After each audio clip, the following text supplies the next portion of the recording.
Okay, I just got finished watching episode one of the Vinland Saga. Um, I'm not an anime guy, but my son turned me on to this, so I'm checking it out. Main character's name is Thor's.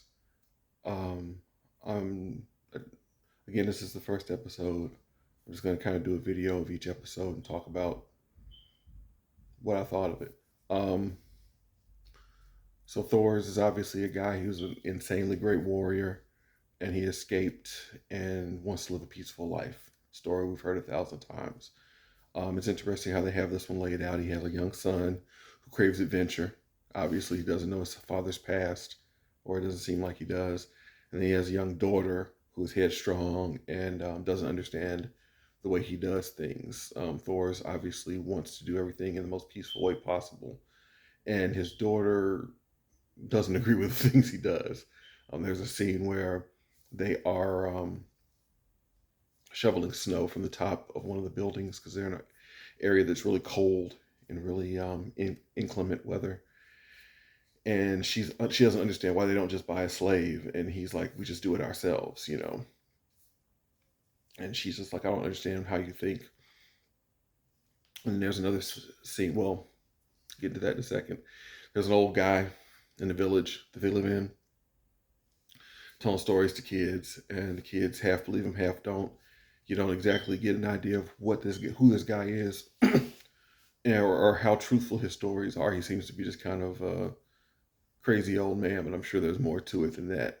Um, Thor's, lets him talk to the kids and stuff, but he doesn't really interact with them around the kids.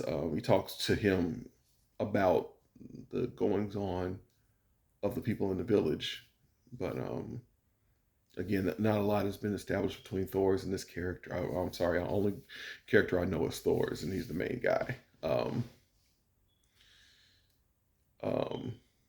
when he and his daughter are sweeping the roof, his daughter falls off the roof, and then she ends up coming across this runaway slave. They bring him into the warmth, warm him up, and it looks like he has died, but they wake him up, and then his slave owner comes and sails to find him. And this is this intimidating guy.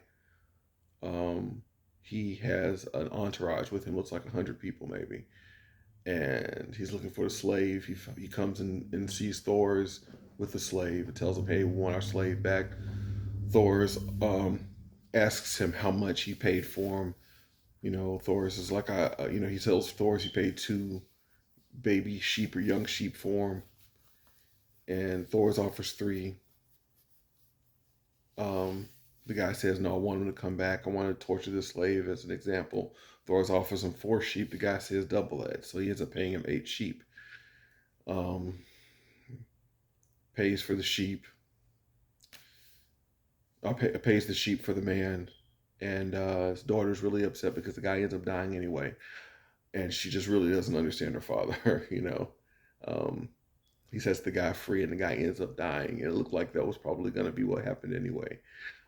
I like the story so far. I think it's very interesting. I'm not big into blood and guts, and there's a lot of bloody flashback scenes. Now, the guy who owned the slave has a scene where he uses a chain and tortures one of his guys, and that's kind of vicious. Um, I don't care for a lot of blood and stuff, but if the storyline is good, I'll deal with it. I'll just watch it, through my fingers and close my eyes and deal with it. But I am very interested to see where the story goes. Thoris is a really cool character. I like the stories of guys who give up war for peace. I think it is a